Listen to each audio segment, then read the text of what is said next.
हाँ ठीक है, तो इंटरफेरेंस ऑफ वेव्स होता क्या है वो तो हम लोग को समझ में आ गई। जब मेरे पास एक से ज्यादा वेव्स आपस में आके ऐड ऑन होने वाली है और एक दूसरे का हमने दखल डाल के कुछ नेट रिजल्टेंट अलग प्रोड्यूस कर रही थी, that was interference of waves. ठीक है ना।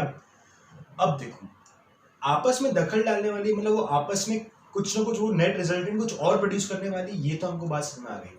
अब मान के चलो अगर वो साथ ही साथ निभाना के हिसाब से अगर एक दूसरे का साथ देती है तो वो इंटरफेरेंस कंस्ट्रक्टिव टाइप का दिखाई देता है, मतलब वो अपना रिजल्टेंट एम्पलीट्यूड बढ़ा देता है।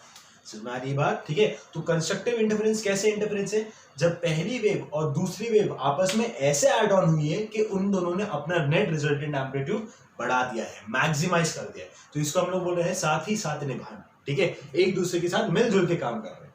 लेकिन मान के चलो पहली वेव आई और दूसरी वेव आई और इस फॉर्मेट में है कि एक दूसरे की जानी दुश्मन थी, पहली और दूसरी आपस में एक दूसरे को कैंसिल करने की कोशिश करेंगी, और जैसे वो कैंसिल करने की कोशिश करेंगी तो उस पॉइंट पे हम लोग को मिलेगा मिनिमम एम्पलीट्यूड। समझ में आ रही बात? That is known as destructive interference. समझ में आ रही बात? तो कंस्ट्रक्टिव इंटरफेरेंस तब मिल रहा था जब साथ ही साथ निभाना था, और डिस्ट्रक्टिव इंटरफेरेंस तब मिल रहा था जब एक दूसरे के जानी दुश्मन थे। समझ में आ रही ना बात? ठीक है, चलो अब देखिए कंस्ट्रक्टिव इंटरफेरेंस कब होता था, डिस्ट्रक्टिव इंटरफेरेंस कब होता था, वो हम लोग ने कल देखा था। कंस्ट्रक्टिव इंटरफेरेंस तब आ रहा था जब मेरे पास पहली वेव और दूसरी वेव में एक ऑसिलेशन, दो ऑसिलेशन, तीन ऑसिलेशन, चार ऑसिलेशन या मल्टीपल ऑफ ऑसिलेशन का डिफरेंस आ रहा था। ठीक है, और डिस्ट्रक्टिव इंटरफेरेंस मेरे पास कब आ रहा था, जब मेरे पास पहली वेव और दूसरी वेव में आधा ऑसिलेशन या एक और आधा ऑसिलेशन या दो और आधा ऑसिलेशन या तीन और आधा ऑसिलेशन, इसके मल्टीपल में मेरे पास अगर डिफरेंस आ रहा है। ठीक है, जैसे कि मान के चलो ये मेरे पास सोर्स S1 था, ये मेरे पास सोर्स S2 था। ठीक है, मैं ये मान के चल रहा हूं कि सोर्स S1 पहले स्टार्ट होने वाला है और सोर्स S2 बाद में स्टार्ट होने वाला है। ठीक है, हाँ मान के चलो सोर्स S1 स्टार्ट हो गया। ठीक है, और यहां पे सोर्स S1 में एक ऑसिलेशन कंप्लीट हो गया। ठीक है, तो जैसे मैंने सोर्स S1 स्टार्ट किया था तो उससे वेव्स निकलना स्टार्ट हो गई थी। ठीक है, और मान के चलो मैं उस टाइम की बात कर रहा हूं जब मेरे पास सिर्फ एक ऑसिलेशन निकला होगा, जब मेरे पास क्या निकला है, सिर्फ एक ऑसिलेशन। जैसे ही सोर्स S1 से एक ऑसिलेशन निकल गया, मैंने सोर्स S2 को भी स्विच ऑन कर दिया। हमारी बात, मैंने सोर्स S2 का भी स्विच ऑन कर दिया। ठीक है, अब देखो जैसे मेरे पास सोर्स S1 का ऑसिलेशन निकला है, मेरे पास सोर्स S2 का भी वैसे ही ऑसिलेशन निकलने वाला है, क्योंकि दोनों की सेम फ्रीक्वेंसी और दोनों एकदम आइडेंटिकल मैंने लेकर चला था। ठीक है ना, तो मेरे पास सोर्स S2 का ये वाला आना चाहिए था। ठीक है, और सोर्स S1 का अगर एक ऑसिलेशन निकल गया है तो उसके बाद उसका नेक्स्ट हिस्सा कैसा दिखाई दे रहा होगा, कुछ ऐसा दिखाई दे रहा होगा। सुना रही बात? ठीक है, इसका मतलब जब मेरे पास ये वेव अब आगे बढ़ने वाली है, ये वाली वेव जब आगे बढ़ने वाली है, तो ये वाली वेव और ये वाली वेव आपस में कंस्ट्रक्टिवली इंटरफियर करेंगे। समझ रही बात? आपस में वो दोनों एक दूसरे के कंस्ट्रक्टिवली इंटरफियर करेंगे। समझ रही बात? ठीक है, वापस से एक बार देखते हैं कि मान के चलो भाई साहब ये था मेरा सोर्स S1 और ये था मेरे पास सोर्स S2। ठीक है, मैंने पहले सोर्स S1 को ऑन कर दिया था और सोर्स S1 का मान के चलो एक ऑसिलेशन निकल चुका है। क्या निकल चुका है? एक ऑसिलेशन निकल चुका है। समझ रही बात? ठीक है, मतलब सोर्स S1 का ये ऑसिलेशन स्टार्ट हुआ था। ठीक है, और जैसे सोर्स S1 का ऑसिलेशन था, मान के चलो सोर्स S2 भी एग्जैक्टली हूबहू वैसी थी मेरे पास, तो सोर्स S2 का ये वाला ऑसिलेशन आने वाला है। ठीक है, तो जैसे ही S1 का एक ऑसिलेशन आ गया था, मैंने सोर्स S2 का स्विच ऑन कर दिया, मतलब सोर्स S2 से अब ये ऑसिलेशन निकलने वाला है। ठीक है, सोर्स S1 से अब कौन सा ऑसिलेशन निकल रहा होगा? सोर्स S1 से ऐसा ऑसिलेशन निकल रहा होगा। समझ में आ रही बात? तो एक बार अच्छे से देखो, जैसे सोर्स S1 का ऑसिलेशन है वैसे ही सोर्स S2 का ऑसिलेशन है। ठीक है, नेगेटिव एम्पलीट्यूड, पॉजिटिव एम्पलीट्यूड आ रही है इसमें। तो ये कौन सा किस्सा है, साथ ही साथ निभाना या जानी दुश्मन? सर दिस इज साथ ही साथ निभाना, तो दिस इज कंस्ट्रक्टिव इंटरफेरेंस। हमारी बात? ठीक है, तो जो मेरे पास रिजल्टेंट जो आ रहा होगा, रिजल्टेंट मुझे ऐसा दिखाई दे रहा होगा कि पहले जो सोर्स S1 का जो ऑसिलेशन था वो एज इट इज ऐसा था। ठीक है, वो एज इट इज ऐसा था, वहां पे तो कुछ इंटरफेरेंस हुआ नहीं, लेकिन उसके बाद के जितने भी ऑसिलेशंस निकल रहे वो कंस्ट्रक्टिवली ऐड होकर निकल रहे, मतलब बाकी के जितने भी ऑसिलेशंस है उसका एम्पलीट्यूड ज्यादा आ रहा होगा।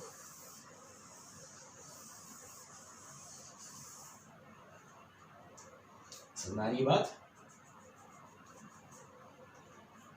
ठीक है, this is for constructive interference. अब बात करते हैं डिस्ट्रक्टिव इंटरफेरेंस। ठीक है, अब एक काम करो, कंस्ट्रक्टिव में थोड़ी सी और चीजें दिखते हैं। यहाँ पे मैंने एक ऑसिलेशन निकाला, उसके बाद सेम रिपीट होने वाला था, और यहाँ पे भी सेम रिपीट होने वाला था, इस वजह से कंस्ट्रक्टिव भी ऐड होते हैं। मान के चलो सोर्स S1 का एक ऑसिलेशन नहीं, 2 ऑसिलेशन हो गए होते। ठीक है, तो अगर मेरे पास 2 ऑसिलेशन हो गए होते तो उसके बाद वापस से यही निकलने वाला था, और सोर्स S2 से फिर से यही निकलने वाला था। तो चाहे मैं एक ऑसिलेशन रखूं, 2 ऑसिलेशन रखूं, 3 ऑसिलेशन रखूं, 4 ऑसिलेशन या 5 ऑसिलेशन, जब तक मेरे पास ऑसिलेशन के मल्टीपल में डिफरेंस आ रहा है, यहाँ पे एक ऑसिलेशन यहाँ पे 0 है, यहाँ पे फिलहाल 2 ऑसिलेशन है, फिर 0 है। अगर 3 ऑसिलेशन होते हैं यहाँ पे 0 होता, 4 ऑसिलेशन होते हैं यहाँ पे 0 होता। समझ में आ रही बात? तो जब तक मेरे पास दोनों सोर्सेस के बीच का डिफरेंस एक ऑसिलेशन का आ रहा है, तब तक मेरे पास कैसा आ रहा है, वो कंस्ट्रक्टिव इंटरफेरेंस आ रहा है। ठीक है, अब अगर एक ऑसिलेशन का डिफरेंस चाहिए इन terms of time, that is 1 time period, एक ऑसिलेशन का डिफरेंस चाहिए इन terms of length, that is 1 wavelength. समझ में आ रही बात? ठीक है, तो अगर मेरे पास जो डिफरेंस है, difference between the two waves, अगर मेरे पास number n into oscillation times है, n इनटू ऑसिलेशन टाइम है, तो फिर मेरे पास कैसे इंटरफेरेंस हो रहा होगा, कंस्ट्रक्टिव इंटरफेरेंस। ठीक है, अब अगर डिफरेंस n इनटू ऑसिलेशन चाहिए, अब मुझे अगर difference in terms of time चाहिए, इन टर्म्स ऑफ टाइम का अगर मुझे डिफरेंस चाहिए, तो टाइम मतलब मेरे पास होगा n इनटू ऑसिलेशन को मैं किससे रिप्रेजेंट करूंगा, एक ऑसिलेशन में कितना टाइम होता है, कैपिटल। ठीक है, तो इसका मतलब अगर दोनों हिस्सों में, मतलब सॉरी दोनों सोर्सेज में अगर मेरे पास n इंटू टी टाइम का डिफरेंस है, तो मेरे पास कंस्ट्रक्टिव इंटरफेरेंस आया होगा, provided x and phi not are same, provided x and phi not are same. अगर मुझे यही difference in terms of length की बात करनी थी, ठीक है, इन टर्म्स ऑफ लेंथ की बात करनी थी, ठीक है, तो n इंटू 1 ऑसिलेशन, और एक ऑसिलेशन को इन टर्म्स ऑफ लेंथ कैसे डिनोट करता हूं मैं, लैम्डा से। समझ में बात? ठीक है, provided t and phi not are same. समझ में ना बात? ठीक है, तो अगर मेरे पास टाइम का डिफरेंस चाहिए तो n इंटू टी का डिफरेंस होना चाहिए, लेंथ का डिफरेंस चाहिए तो n इंटू लैम्डा का डिफरेंस आना चाहिए फॉर कंस्ट्रक्टिव इंटरफेरेंस। ठीक है, अब बात कर रहे थे हम लोग डिस्ट्रक्टिव इंटरफेरेंस की।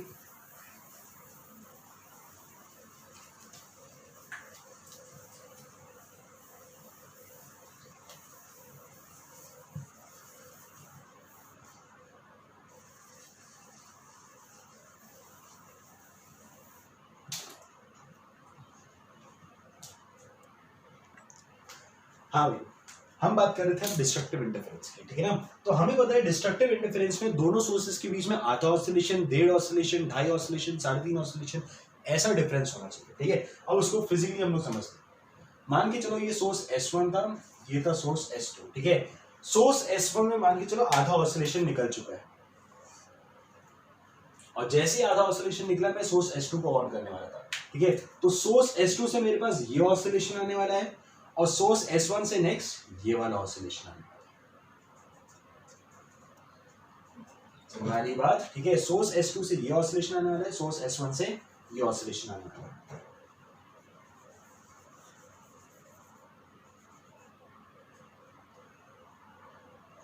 समझ में आ रही है बात? ठीक है, इसका मतलब अब मेरे पास सोर्स S1 का पॉजिटिव सोर्स S2 के नेगेटिव से कोइंसाइड करने वाला है, और सोर्स S1 का नेगेटिव सोर्स S2 के पॉजिटिव से कोइंसाइड करने वाला है। इसका अगर मान के चलो मेरे पास एम्पलीट्यूड सेम है, मान के चलो मेरे पास एम्पलीट्यूड सेम है, तो ये पॉजिटिव ये नेगेटिव एक दूसरे को कंप्लीटली कैंसिल, ये नेगेटिव ये पॉजिटिव एक दूसरे को कंप्लीटली कैंसिल कर दूंगा।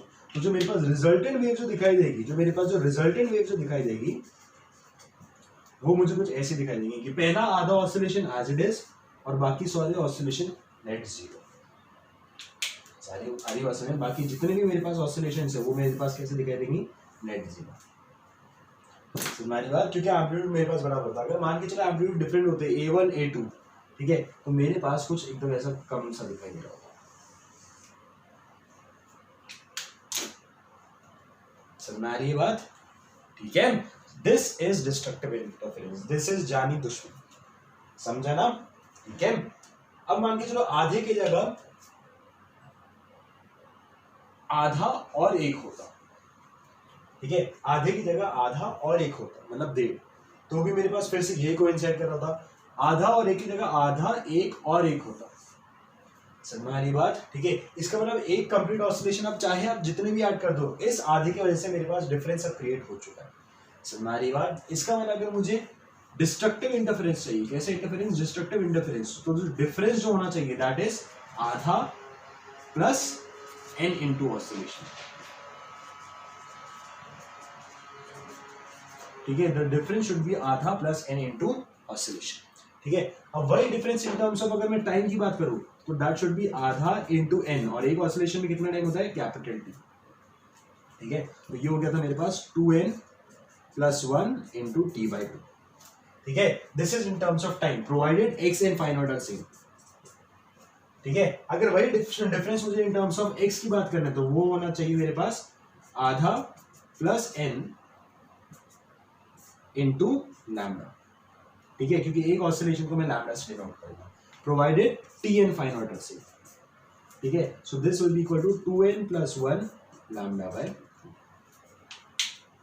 समझ में आ रही ना बात? ठीक है, समझा नहीं समझा, मतलब कंस्ट्रक्टिव इंटरफेरेंस में मेरे पास क्या होता है कि अब जो निकलने वाला है S1 से और जो निकलने वाला है S2 से वो एक दूसरे के साथ एग्जैक्टली ओवरलैप कर रहा है. ठीक है, डिस्ट्रक्टिव इंटरफेरेंस में क्या होगा, क्योंकि आधा ऑलरेडी निकल चुका है किसी एक से. ठीक है, तो अब जो S1 से और S2 से जो निकलने वाला था वो एक दूसरे के एग्जैक्टली ऑपोजिट. ठीक है, तो एक दूसरे को कैंसिल करते हुए जा रहा था. So that is constructive interference. First one was constructive interference, this is destructive interference. ठीक है ना, चलिए गुड. अब थोड़ा सा पहले एप्लीकेशन देखते हैं अपन लोग इंटरफेरेंस का, फिर उसके बाद स्टेशनरी वेव्स को फिर से कंटिन्यू करते हैं. हाँ, हेडिंग डालिएगा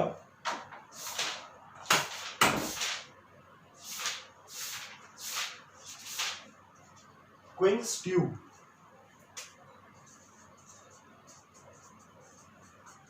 क्विंस ट्यूब एक एक्सपेरिमेंट है जस्ट टू स्टडी इंटरफेरेंस. ठीक है ना. हाँ भाई, देखिए सेटअप देखिए पहले कैसा है.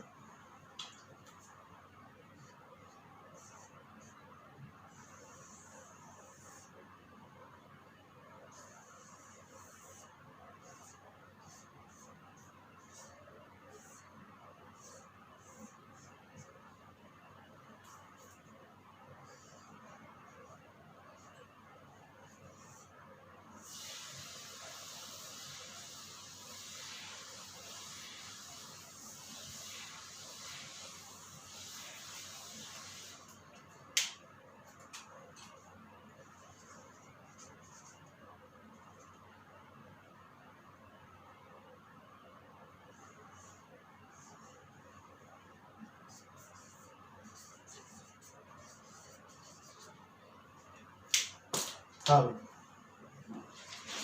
सेटअप में मेरे पास यहाँ पे सोर्स है. ठीक है, अपने पास वेव सोर्स है. ठीक है, जो यहाँ से वेव मेरे पास इनपुट डालने वाला है, यहाँ से मेरे पास वेव इनपुट आने वाला है. ठीक है, अब जैसे वो मेरे पास इनपुट आएंगी, क्योंकि उसके पास दो रास्ते दिख रहे हैं, मतलब वो वेव दो हिस्सों में बढ़ जाएगी. समझ में आ रही बात? ठीक है, यहाँ से घूमते हुए एक हिस्सा यहाँ पे आएगा, यहाँ से घूमते हुए एक हिस्सा यहाँ पे आएगा. ठीक है, अब अगर आप अच्छे से देखोगे ये जो है एक अलग ट्यूब दिख रहा है. ठीक है, ये पूरा एक सिंगल ट्यूब था और इससे मैंने एक दूसरा ट्यूब जोड़ रखा है. ठीक है, ये ट्यूब फिक्स है और इस ट्यूब को मैं मूव कर सकता हूँ. ये जो बड़ा वाला ट्यूब है इसको मैं मूव कर सकता हूँ. समझ में आ रही बात? ठीक है, तो वो वेव जैसे ही मेरे पास ट्रेस करके यहाँ पे आएंगे, ठीक है, तो जो मेरे पास कंबाइंड जाएगा वो डिटेक्टर डिटेक्ट कर रहा होगा. ठीक है, कंबाइंड रिजल्ट जो भी आएगा वो डिटेक्टर जो है डिटेक्ट कर रहा होगा. ठीक है, कि उसकी इंटेंसिटी कितनी ज्यादा है, इंटेंसिटी ज्यादा है या इंटेंसिटी कम है. ठीक है, this is N intensity detector.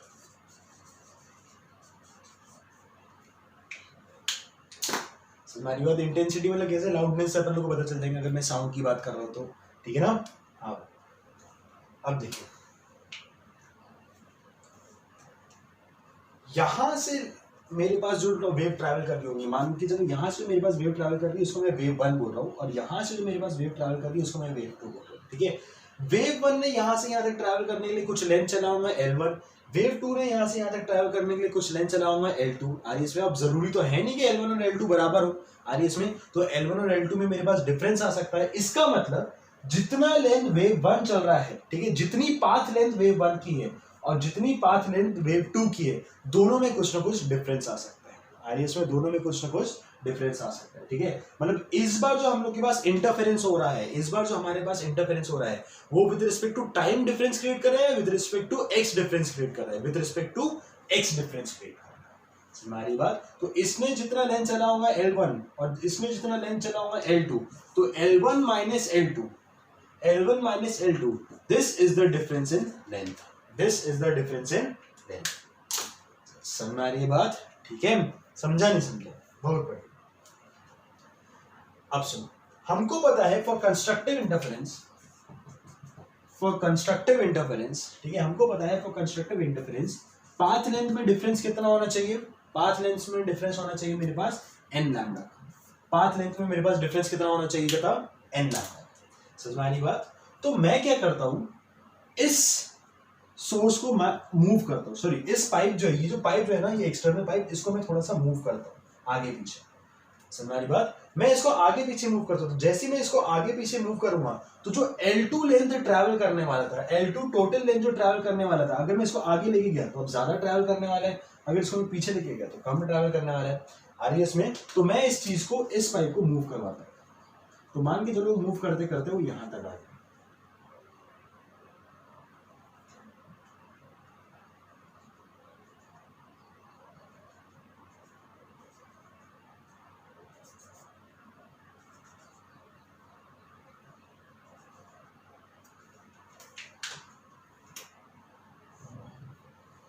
समझ आ रही बात? इसको मैंने मूव कराया और वो मूव करते करते मेरे पास यहां तक आ गया।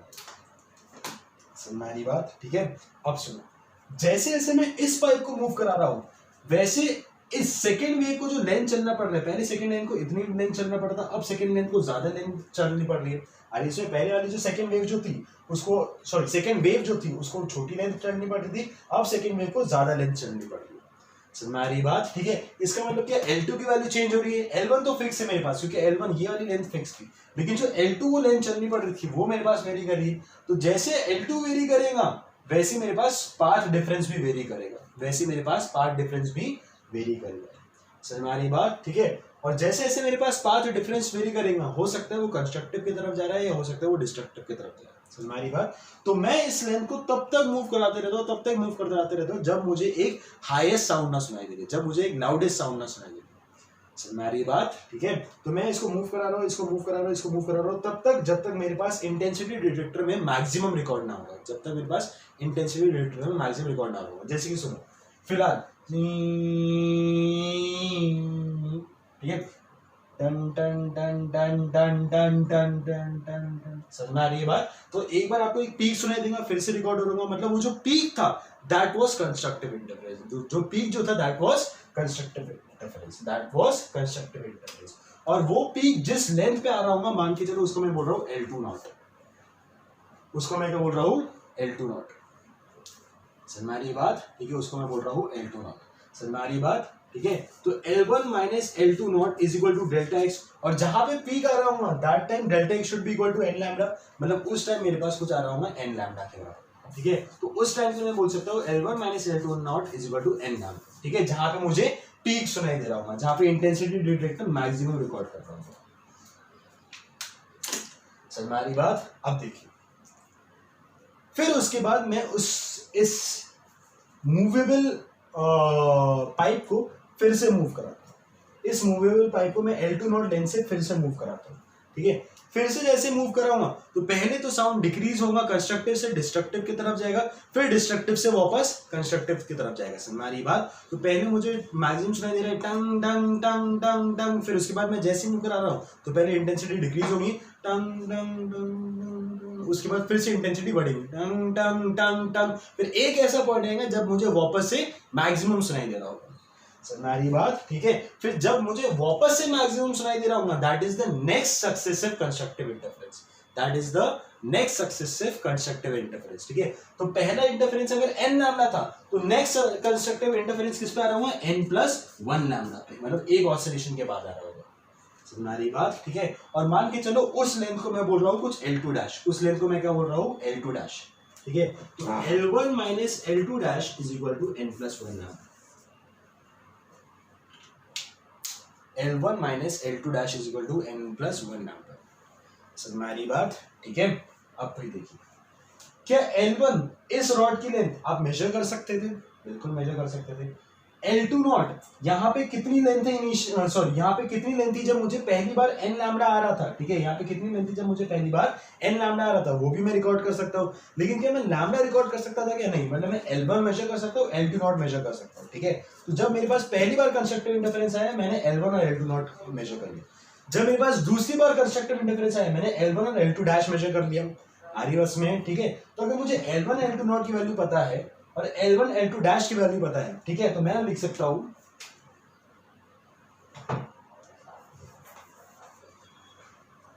L1 minus L2 not is equal to कुछ n lambda, L1 minus L2 dash is equal to कुछ n प्लस 1 लैम्डा।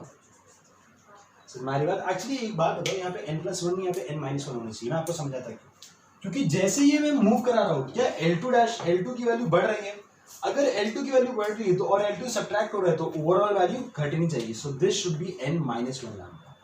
सो हमारी बात सिर्फ साइन कन्वेंशन के हिसाब से करना चाहिए, ठीक है। तो this should be n lambda से मैं n माइनस 1 लैम्डा, एक लेंथ पीछे, एक लैम्डा पहले आ गया हूँ।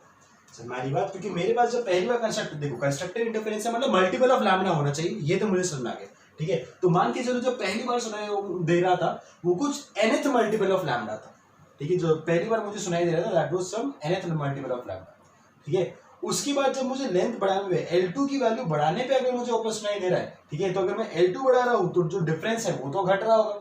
हमारी बात, अगर मैं L2 बढ़ा रहा हूँ तो जो डिफरेंस जो आ रहा है दैट शुड मिनिमाइज, ठीक है। तो n लैम्डा से मैं कहाँ पे जाऊंगा? n माइनस 1 लैम्डा पे, ठीक है। तो L1 minus L2 dash is equal to n minus 1 lambda.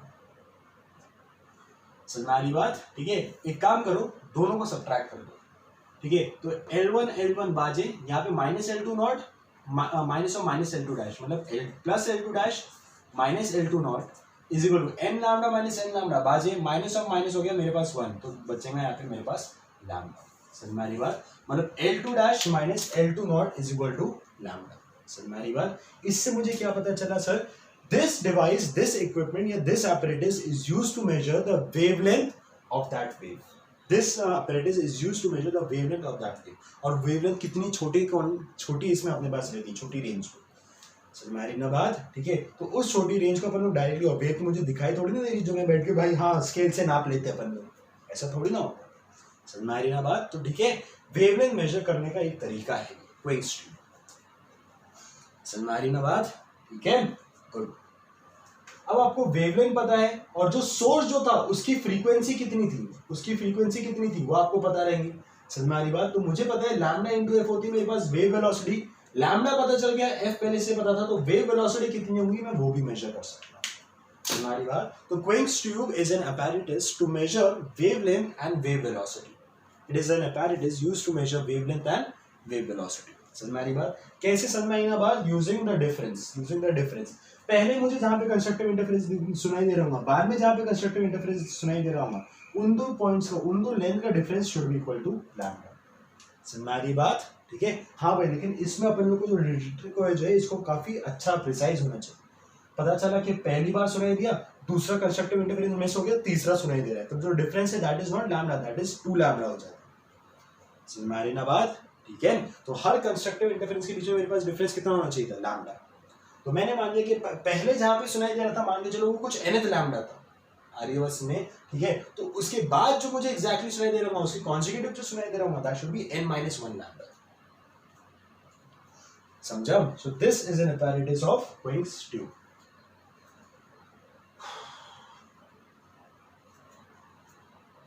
चलिए बढ़िया।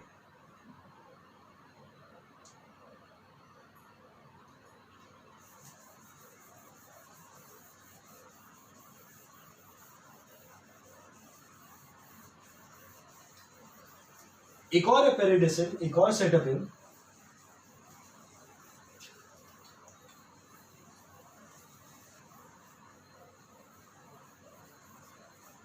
उसका भी रोल सेम ही है मेरे पास, मतलब उसका भी जो एप्लीकेशन है वो भी अपन लोग वेवलेंथ और वेव वेलोसिटी मेजर करने के लिए यूज करते हैं। क्यों? क्योंकि सर सोर्स के बारे में जो इन्फॉर्मेशन है कि सोर्स की कितनी फ्रीक्वेंसी है वो तो हम लोग को पहले से पता ही रहता है। हमारी बात, यूजुअली जो भी एक्सपेरिमेंट अपन लोग साउंड वेव से करते हैं, ठीक है ना, क्योंकि साउंड वेव अपन लोग डिटेक्ट करना, मतलब उसकी फ्रीक्वेंसी, उसकी सोर्स की फ्रीक्वेंसी जो रहती है वो अपन लोग पहले से अपने पास रिकॉर्डेड रहती है, ठीक है ना, नर्व्स में। साउंड वेव अपन लोग कैसे प्रोड्यूस करते हैं? यूजिंग वो टोंग, ठीक है, वो आपने देखा होगा जो जिसको अपन लोग मारते थे, हिलता रहता है टोंग, उसको बोलते हैं सबमरीन आवाज। ठीक है, खैर वैसा अपन लोग साउंड में ये सब देखेंगे तो उसकी फ्रीक्वेंसी फिक्स्ड रहती है। तो फ्रीक्वेंसी ऑफ सोर्स मुझे ऑलरेडी पता रहता है, तो अगर फ्रीक्वेंसी ऑफ सोर्स ऑलरेडी पता है तो वेवलेंथ और वेव वेलोसिटी कैसे निकालना है वो इससे एप्रेंटिस समझ लेते हैं। ठीक है, अब नेक्स्ट है अपने पास सीबेक्स ट्यूब।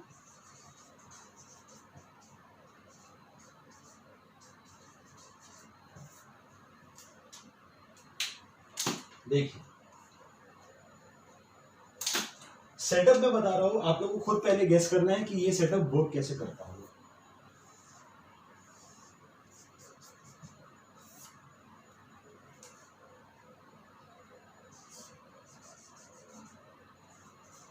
सोर्स फ्रीक्वेंसी एफ, ठीक है, तो यहां से मेरे पास वेव जा रही है। ठीक है, यहां से मेरे पास एक छोटी सी ओपनिंग होती है और ये ओपनिंग के नीचे अपने लोग रखते हैं डिटेक्टर, इंटेंसिटी डिटेक्टर। ठीक है, तो अब सुनो, यहां से जो मेरे पास सोर्स से जो वेव निकल रही है, ठीक है, वो यहां तक तो गई, यहां तक तो गई। ठीक है, यहां पे जाने के बाद उसके पास दो रास्ते, या तो आगे जाएंगे या नीचे जाएंगे, मतलब ये वेव जो है मेरे पास दो हिस्सों में बढ़ जाती है। ठीक है, कुछ मेरे पास आगे रिफ्लेक्ट होके वापस आती है, हमारी बात, जो मेरे पास इंसिडेंट जो होती है, कुछ मेरे पास आगे रिफ्लेक्ट होके वापस आती है और कुछ जो है मेरे पास यहां से डायरेक्टली एंटर हो जाती है। हमारी बात, कुछ आगे रिफ्लेक्ट होके वापस आई है, ये मेरे पास एक पिस्टन है। ठीक है, मूवेबल पिस्टन। हमारी बात, ये मेरे पास एक मूवेबल पिस्टन। तो कुछ मेरे पास जो इंसिडेंट वेव जो थी वो आगे से रिफ्लेक्ट होके आ रही है और कुछ जो है मेरे पास डायरेक्टली यहीं से एंटर हो जाती है।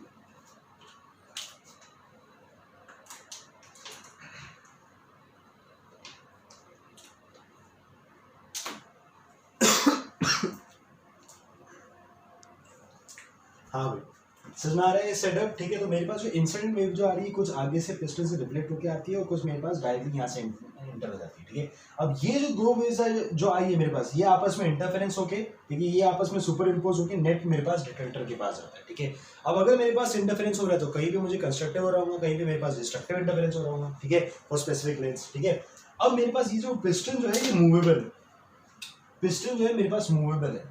तो जैसे जैसे मैं ये पिस्टन को मूव करता हूँ तो ये जो सेकंड वेव जो आ रही है, मान लीजिए इसको मैं फर्स्ट वेव बोल रहा हूँ, इसको मैं सेकंड वेव बोल रहा हूँ, जो सेकंड वेव जो आ रही है उसकी लेंथ तो फिक्स है कि वो कितना लेंथ ट्रैवल करने वाली, मान के चलो वो जो लेंथ ट्रैवल करनी है उसको मैं बोल रहा हूँ एल।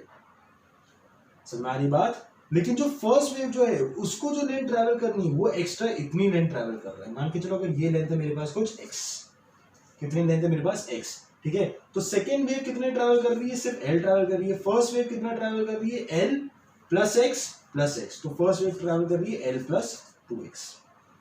हमारी बात ठीक है, समझा नहीं समझा? ठीक है, तो यहाँ पे क्या क्रिएट हो रहा है, टाइम डिफरेंस या पाथ डिफरेंस? सर यहाँ पे पाथ डिफरेंस क्रिएट हो रहा है। कितना पाथ डिफरेंस क्रिएट हो रहा है मेरे पास, 2x का पाथ डिफरेंस हो रहा है। ठीक है, तो मैं इस पिस्टन को मूव कराता हूँ, ठीक है, ताकि एक पॉइंट में मुझे कंस्ट्रक्टिव इंटरफेरेंस है। और कंस्ट्रक्टिव इंटरफेरेंस मेरे पास कब मिलता है, जब मेरे पास जो पाथ डिफरेंस है that is a multiple of lambda. ठीक है, तो फर्स्ट पॉइंट पे जहां पे मुझे कंस्ट्रक्टिव इंटरफेरेंस मिल रहा है, मान के चलो मैं उसको x नॉट लेंथ बोल रहा हूँ। कितनी लेंथ बोल रहा हूँ मैं, x नॉट। ठीक है, तो 2x not is equal to होगा उस टाइम मान के चलो कुछ n लैम्डा होगा। सरकारी बात, क्योंकि मल्टीपल ऑफ लैम्डा होना चाहिए। ठीक है, तो 2x not is equal to मेरे पास हो गया n लैम्डा, जहां पे मुझे पहली बार कंस्ट्रक्टिव इंटरफेरेंस मिल रहा है। ठीक है, वो लेंथ रिकॉर्ड करने के बाद फिर मैं इस पिस्टन को और आगे मूव कराता हूँ। समझ में आने बात? जैसे ही मैंने आगे मूव करा तो कंस्ट्रक्टिव से डिस्ट्रक्टिव इंटरफेरेंस जाएगा, डिस्ट्रक्टिव से फिर कंस्ट्रक्टिव इंटरफेरेंस पाएगा। ठीक है, तो जैसे मैं इसको आगे मूव कराऊंगा मुझे एक और बार वापस से कॉन्जिक्यूटिव कंस्ट्रक्टिव इंटरफेरेंस मिलेगा। समझ में आ रही बात? अब जहां मुझे कॉन्जिक्यूटिव कंस्ट्रक्टिव इंटरफेरेंस मिल रहा है, मान के चलो उस लेंथ को मैं बोल रहा हूँ एक्स डैश। ठीक है, उस लेंथ को मैं क्या बोल रहा हूँ, एक्स डैश, जहां पे मुझे सेकंड कंस्ट्रक्टिव इंटरफेरेंस मिला, तो वहां पे होगा मेरे पास 2x dash is equal to n plus 1 lambda, n plus 1 lambda। समझ में आ रही बात? ठीक है, तो मुझे x नॉट मतलब यहां से लेंथ, ये मैं रिकॉर्ड कर सकता हूँ मेजर करके। x डैश यहां से यहां तक लेंथ, ये मैं रिकॉर्ड कर सकता हूँ। तो अगर मैं दोनों को सब्ट्रैक्ट कर देता हूँ, 2x dash minus 2x not is equal to n plus 1 lambda minus lambda, मतलब सॉरी माइनस n लैम्डा, तो बचेगा मेरे पास लैम्डा। समझ में आ रही बात? ठीक है, तो x dash minus x not is equal to lambda by x dash minus x not is equal to lambda by. हमारी बात। अब क्या एक्स डैश में मेजर कर सकता हूँ? बिल्कुल कर सकता हूँ। क्या एक्स नॉट में मेजर कर सकता हूँ? बिल्कुल मेजर कर सकता हूँ। एक्स डैश और एक्स नॉट की वजह से मैं लैम्डा निकाल सकता हूँ। लैम्डा मेरे पास हो गया 2 times x dash minus x not. हमारी बात। और एक बार वेवलेंथ मुझे पता चल गया, फ्रीक्वेंसी ऑफ सोर्स एफ थी, तो वेव वेलोसिटी क्या होगी मेरे पास? Lambda into F. हमारी बात। सो this is the second apparatus used to measure the wavelength and wave velocity। ठीक है, ये एक और apparatus है जो अपन लोग यूज कर सकते हैं to measure wavelength and wave velocity. समझा? ठीक है, तो these are the application of interference. ठीक है, कहाँ पे कंस्ट्रक्टिव हो रहा है, कहाँ पे डिस्ट्रक्टिव हो रहा है, हमारी बात। ठीक है, गौर करने वाली बात, इंटरफेरेंस मतलब हमेशा, इंटरफेरेंस मतलब ये नहीं होता कि ट्रैवलिंग इन सेम डायरेक्शन को अपन लोग इंटरफेरेंस बोल रहे हैं। ठीक है, इन जनरल इंटरफेरेंस अपन लोग तब बोलते हैं जब मेरे पास एक से ज्यादा वेव आपस में आके सुपर इम्पोज होने वाली है। ठीक है, तो एक दूसरे के काम में वो इंटरफियर कर रही है, दखल दे रही है, तो दैट फिनोमेना इज इंटरफेरेंस। लेकिन just to study it easily, just to bifurcate things, ठीक है, just to differentiate between things, हम लोग ने इंटरफेरेंस ऐसे डिफाइन कर दिया कि जब ट्रैवलिंग इन सेम डायरेक्शन, हमारी बात। और ट्रैवलिंग इन ऑपोजिट डायरेक्शन को अपन लोग ने स्टैंडिंग वेव या स्टेशनरी वेव का नाम दिया। समझ में आ रही बात? ताकि मैं उसको अलग से समझ सकूं। ठीक है, हाँ। नेक्स्ट आते हैं वापस स्टैंडिंग वेव या फिर स्टेशनरी वेव।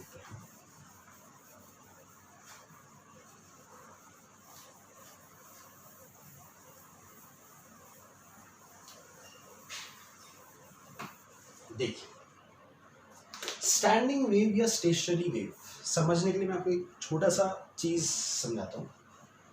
वही आदमी, वही रस्सी और वही दीवार से बनती हुई रस्सी। हमारी बात।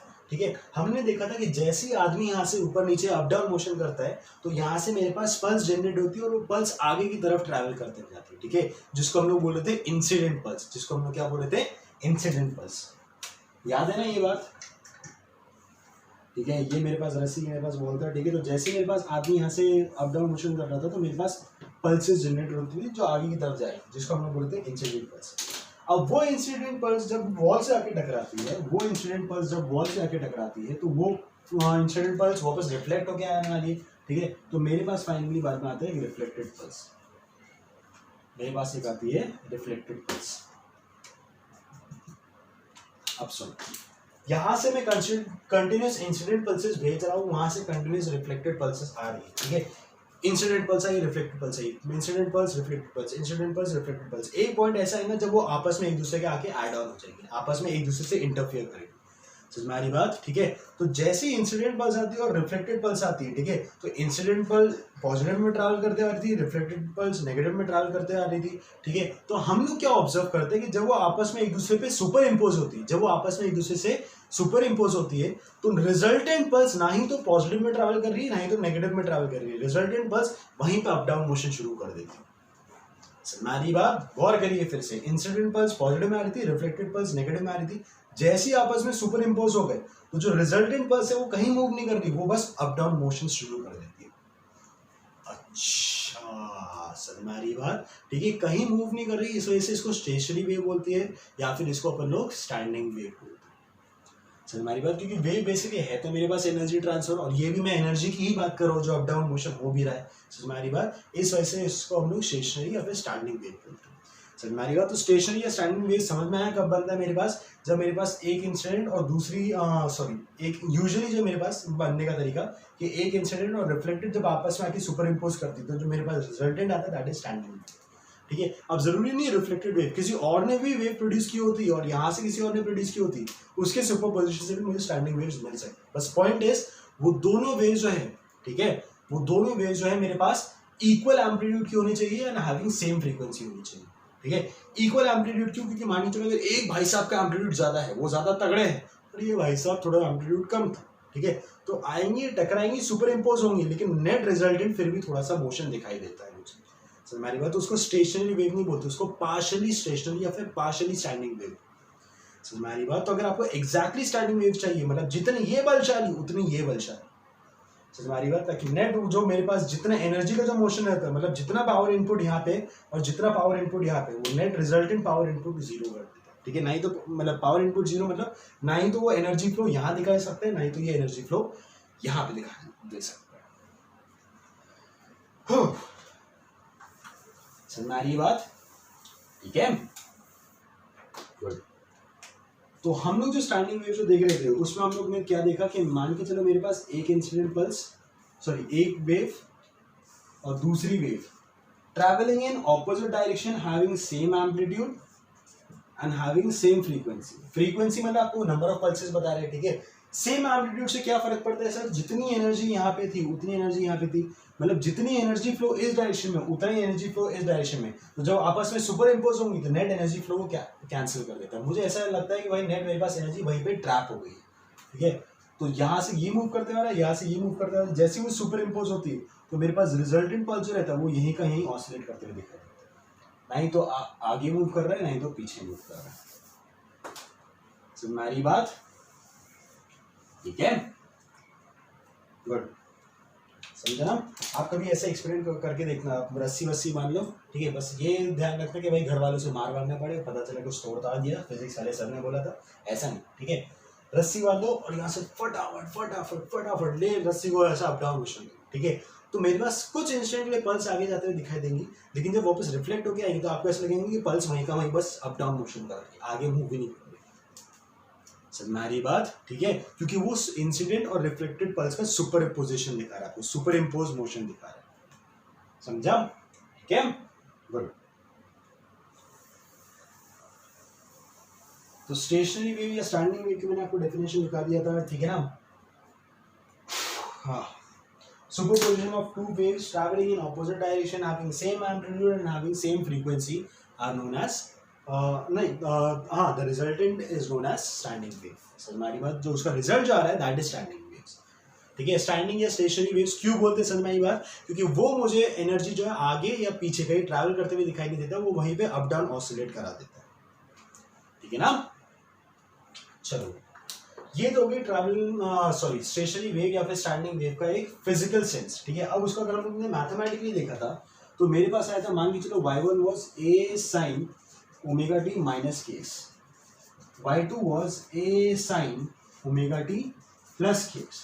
तो जो मेरे पास रिजल्टेंट जो आ रहा था नेट दैट वाज 2a कितना आया था अपने पास sin, हाँ 2a sin kx cos omega t, ठीक है। तो जो मेरे पास रिजल्टेंट जो आ रहा था that was 2a sin kx cos omega t।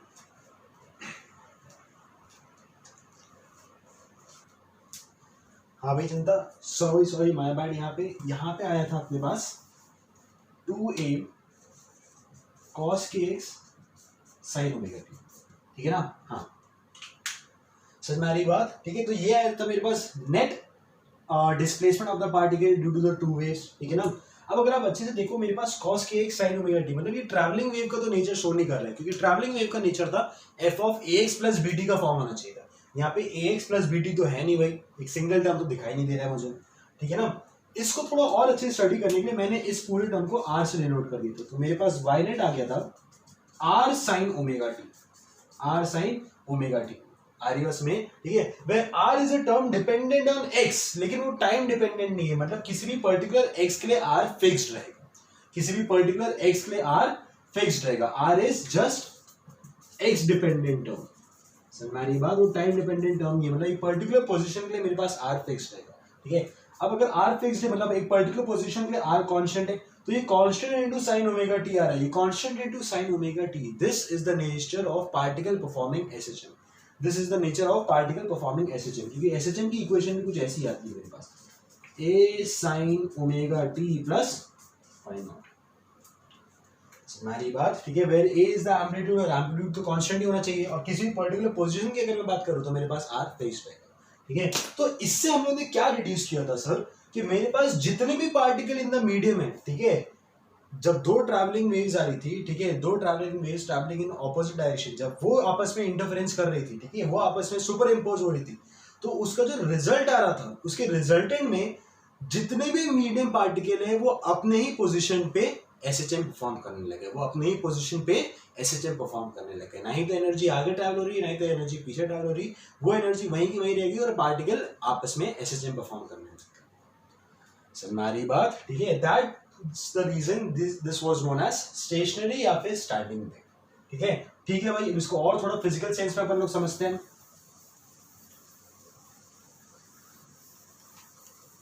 मान के चलो मैं बात करता हूं आर मेरे पास आया था 2a cos kx, तो मान के चलो ये मेरे पास मीडियम पार्टिकल्स थे, ठीक है।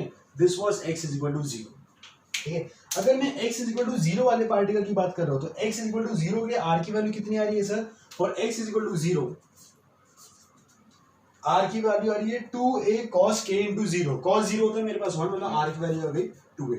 मतलब x इज इक्वल टू 0 वाले पार्टिकल के लिए एम्पलीट्यूड कितना होगा मेरे पास? 2a। x is equal to 0 वाले पार्टिकल के लिए मेरे पास एम्पलीट्यूड होगा 2a, ठीक है। This is for x is equal to 0। समझ में आ रही बात? अब बात करता हूं, मान के चलो मैं x is equal to lambda by 4, ठीक है। अब मैं लैम्डा बाय 4 ही क्यों ले रहा हूं, मैं आपको एक बात समझाता हूं। मेरे पास r की वैल्यू आई थी 2a cos kx, r की वैल्यू आई थी 2a cos kx। और इसमें मतलब r is dependent on x, और r x की कौन से फंक्शन पे डिपेंड कर रहा है? cos फंक्शन पे।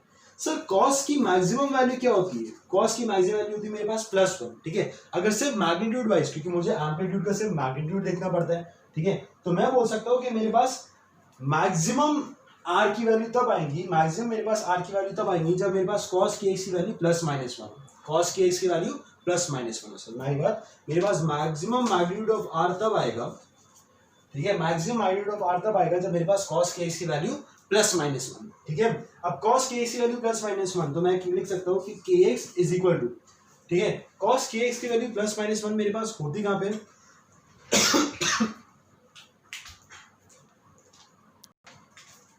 हाँ भाई जनता, हमने देखा था कि cos kx की वैल्यू +-1 होनी चाहिए थी, ठीक है। और cos की वैल्यू +-1 होती कहां पे मेरे पास?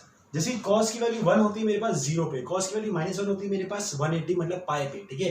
बेसिकली मतलब मल्टीपल ऑफ पाई पे मेरे पास cos की वैल्यू 0 हो सकती है, या फिर सॉरी cos की वैल्यू +1 हो सकती है या फिर -1 हो सकती है, ठीक है। तो मैं लिख सकता हूँ कि अगर cos kx is equal to +-1 तो उसका जनरल सोल्यूशन होगा kx is equal to n pi, kx is equal to n pi. Sir मैंने ना बात, ठीक है। अगर आप लोगों को समझ में नहीं आ रहा होगा तो यहाँ से भी आप देख सकते हो, cos 0 होता है मेरे पास 1, this is 0, this is 90, this is 180, this is 270, ठीक है। cos 0 होता है 1, cos 180 होता है मेरे पास -1, ठीक है। तो 0 180 +180 +180 +180 +180, ठीक है। तो इन सारी वैल्यूज पे मेरे पास cos की वैल्यू या तो +1 होगी या फिर -1, मतलब kx की जनरल वैल्यू आ गई मेरे पास n pi, where n can be 0 1 2 3 and so on, ठीक है ना। तो kx is equal to n pi, और k मेरे पास होता कितना है sir? k is equal to होता है मेरे पास 2 pi by lambda into x is equal to n pi. क्या पाई से पाई बाजे, तो यहां से मेरे पास x का जनरल सोल्यूशन आ गया n लैम्डा बाय, x का मेरे पास जनरल सोल्यूशन आ गया n lambda by 2, where n is 0 1 2 3 कोई भी वैल्यूज ले सकता है, ठीक है। अब x की वैल्यू अगर मेरे पास n लैम्डा बाय 2 आ रहा है तो मेरे पास कौन सी वैल्यू आ रही है, ठीक है। अगर मैं n की वैल्यू 0 पुट करता हूं तो x बराबर 0 आएगा, n की वैल्यू 1 पुट करता हूं तो मेरे पास लैम्डा बाय 2 आएगा, n की वैल्यू 2 पुट करता हूं तो मेरे पास लैम्डा आएगा, मतलब 0 lambda by 2 lambda 3 lambda by 2 2 lambda 5 lambda by 2 6 lambda sorry 3 lambda, मतलब वो हर लैम्डा बाय 2 डिस्टेंस के बाद r मैक्स में लगेगा मुझे। सर मेरी बात, तो x इक्वल टू 0 पे +2a दिखाई दे रहा होगा, x equal to lambda by 2 पे मुझे एम्पलीट्यूड 2a दिखाई दे रहा होगा, x इक्वल टू लैम्डा पे मुझे एम्पलीट्यूड 2a दिखाई दे रहा होगा, x इक्वल टू 3 सॉरी कितना हो गया मेरे पास, हाँ 3 लैम्डा बाय 2 पे फिर से मुझे एम्पलीट्यूड 2a दिखाई दे रहा होगा। सर मेरी बात, तो हर लैम्डा बाय 2 के बाद मुझे r मैक्सिमम मिल रहा होगा, ठीक है। अब उसकी बात करते हैं कि r मिनिमम कहां पे मिल रहा होगा, ठीक है। अगर मैं मिनिमम मैग्नीट्यूड की बात करूं तो मिनिमम मैग्नीट्यूड कितना हो सकता है सर? इस चीज को मिटा देते हैं, ठीक है। अगर मैं मिनिमम मैग्नीट्यूड की बात करता हूं, किसकी बात सर? मिनिमम मैग्नीट्यूड, ठीक है। तो मिनिमम मैग्नीट्यूड की अगर मैं बात करूं तो मिनिमम मेरे पास मैग्नीट्यूड कितना हो सकता है? 0, और वो वहां पे होगा जहां पे मेरे पास cos 0 होगा, cos kx should be equal to 0, और cos kx मेरे पास 0 कहां पे होता है? cos की वैल्यू 0 होती है 90 पे, होती है मेरे पास 270 पे, मतलब pi by 2 3 pi by 2 plus pi plus pi plus pi plus pi, मतलब अगर मैं जनरल सोल्यूशन देखूं तो kx should be equal to pi by 2 plus n pi, pi by 2 plus n pi, ठीक है। तो kx मेरे पास आ जाएगा, पाई अगर मैं कॉमन ले लेता हूं तो 2n प्लस 1 पाई बाय 2, तो kx का मेरे पास जनरल सोल्यूशन आ गया 2n प्लस 1 पाई बाय 2। अच्छा सर k होता कितना है मेरे पास? यहाँ पे सॉल्व करते हैं, kx should be equal to 2n plus 1 pi by 2, ठीक है, और k होता है इसमें मेरे पास 2 pi by lambda into x is equal to 2n plus 1 pi by 2। Pi से पाई आ जाए तो मेरे पास x की वैल्यू आ गई 2n प्लस 1 लैम्डा बाय 4। ठीक है, n अगर मैं इज इक्वल टू 0 पुट करता हूं तो मेरे पास आएगा lambda by 4, n is equal to 1 put करता हूं तो आएगा मेरे पास 3 lambda by 4, 5 lambda by 4, 7 lambda by 4 and so on. हमारी बात मतलब पहले बार मेरे पास, और यहाँ ये सारे वो पॉइंट्स है जहां पे मेरे पास r की वैल्यू कितनी आ रही है 0, जहां पे r की वैल्यू आ रही है मेरे पास 0। तो सबसे पहला आया मेरे पास लैम्डा बाय 4। ठीक है, तो x is equal to lambda by 4 पे r की वैल्यू है 0, x is equal to 3 lambda by 4 पे r की वैल्यू है 0, x is equal to 5 lambda by 4 पे r की वैल्यू है 0। हमारी बात समझा नहीं समझा? ठीक है, x इज इक्वल टू मेरे पास प्लस 2a था, x is equal to lambda by 2 पे माइनस 2a हुआ, फिर यहाँ पे प्लस 2a हुआ, यहाँ पे माइनस 2a हुआ, क्योंकि मैंने प्लस माइनस 1 ले रखा था ऑल्टरनेट। हमारी बात, तो मुझे जो वेव जो दिखाई, मतलब मुझे जो रिजल्टेंट दिखाई दे रहा है वो कुछ इस फॉर्मेट में दिखाई देगा।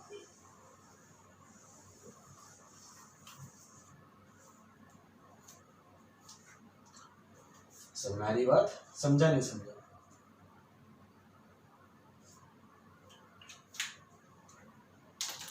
ठीक है, तो जो हमारे पास जो नेट आया था y net is equal to 2a cos kx sin omega t। ठीक है, इस पूरी को मैंने r लिख दिया था, तो मेरे पास आया था y net is equal to r into sin omega t। ठीक है, तो इससे मुझे समझ में आ रहा था कि this is the collection of particle performing SHM with same frequency and amplitude r। ठीक है, दीस मतलब इससे मुझे समझ में आया था कि medium particles are performing SHM with same frequency and amplitude r।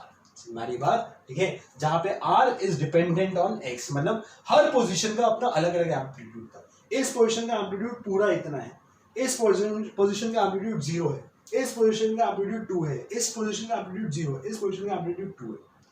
हमारी बात मतलब मेरे पास जो r जो है वो 2a से लेके 0 के बीच में कहीं वेरी कर रहा है। समझा नहीं समझा? ठीक है ना, मतलब मेरे पास जो पार्टिकल है वो ऐसे SHM परफॉर्म कर रहा हूं।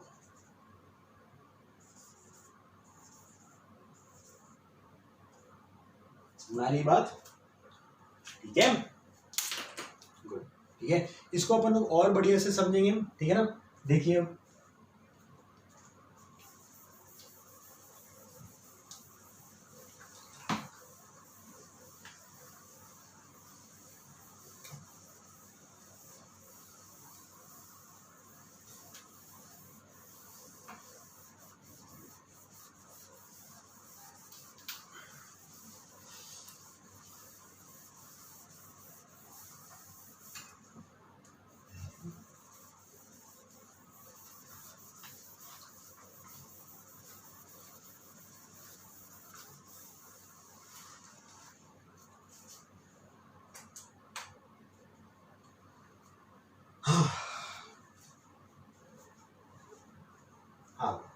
जैसे कि मान के चलो मैं t इक्वल टू 0 की बात करता हूँ, t इक्वल टू 0 की बात करता हूँ। याद रखो कि अपने पास इक्वेशन क्या आई थी, y net was equal to 2a cos kx into sin omega t।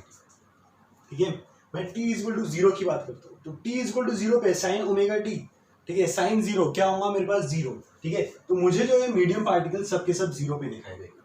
t equal to 0 पे मुझे सारे मीडियम पार्टिकल 0 पे दिखाई देंगे। मान के चलो this is x equal to 0, this is x is equal to lambda by 4, x is equal to lambda by 2, ठीक है, this is lambda by 4, this is lambda by 2, this is 3 lambda by 4, this is lambda 5 lambda by 4,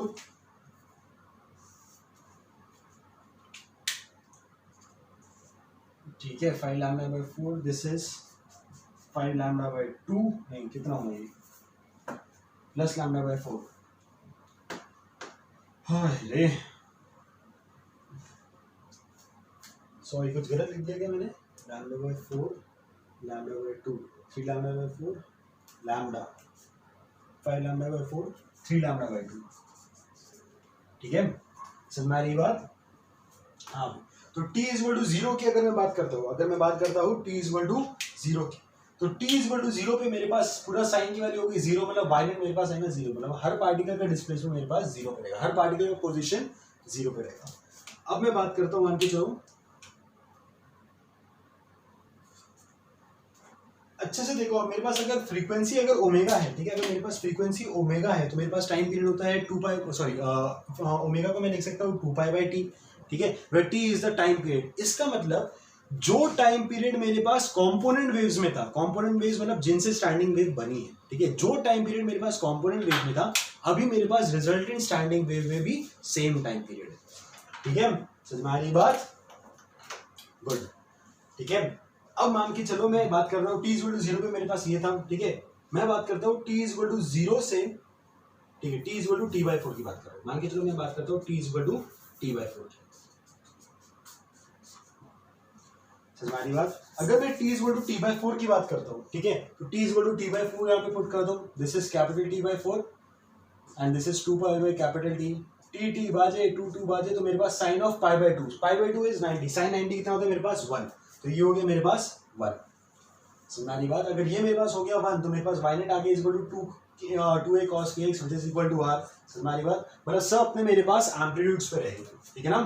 तो x equal to 0 पे मेरे पास plus 2a आ रहा था, x equal to lambda by 4 पे मेरे पास 0 आ रहा था, लैम्डा बाई 2 पे मेरे पास माइनस 2 आ रहा था, यहाँ पे 0 आ रहा था, प्लस 2a 0 माइनस 2a 0 सो, ठीक है। तो x इक्वल टू t/4 पे मुझे जो वेव जो है, ठीक है, जो मुझे स्ट्रिंग जो है वो ऐसे दिखाई देगी, this is x equal to 0,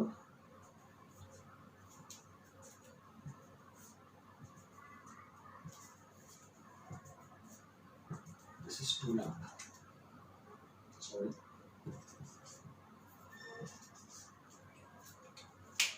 हाँ भाई, x इक्वल टू 0 वाला मुझे दिखाई देगा प्लस 2a पे, लैम्डा बाई 4 वाला मुझे दिखाई देगा 0 पे, सो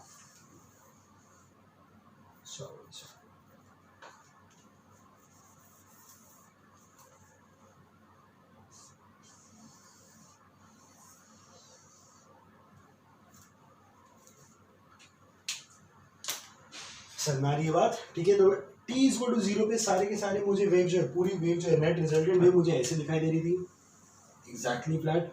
t इक्वल टू t/4 पे मुझे जो है नेट रिजल्टेंट स्ट्रिंग जो मुझे ऐसे दिखाई दे रही थी, समझ बात। तो अगर मैं t इक्वल टू 0 से, सॉरी, अगर मैं 0 और t/4 के बीच की बात करता हूँ, अगर मैं 0 और t/4 के बीच की बात करता हूँ, समझ बात, तो अच्छे से देखो, ये पार्टिकल जो है 0 से, x इक्वल टू 0 वाला पार्टिकल 0 से लेके गया था प्लस 2, मतलब 0 से t/4 में वो कहीं ऊपर जा रहा होगा, ठीक है, 0 से t/4 में वो ऊपर जा रहा होगा, समझ बात। अगर मैं लैम्डा बाई 4 वाले पार्टिकल की बात करूं तो t इक्वल टू 0 पे भी 0 था, t इक्वल टू t/4 पे भी 0 है, मतलब इस टाइम पे, मतलब किसी बीच वाले टाइम पे भी वो हमेशा 0 पे रहेगा, वो हमेशा 0 पे रहेगा, समझ बात, ठीक है। अगर मैं लैम्डा बाई 2 वाले पार्टिकल की बात करता हूँ तो t इक्वल टू 0 पे वो 0 पे था और t इक्वल टू t/4 पे वो माइनस 2a पे था, मतलब कहीं बीच वाले टाइम में वो माइनस 2a की तरफ जा रहा होगा, समझ बात।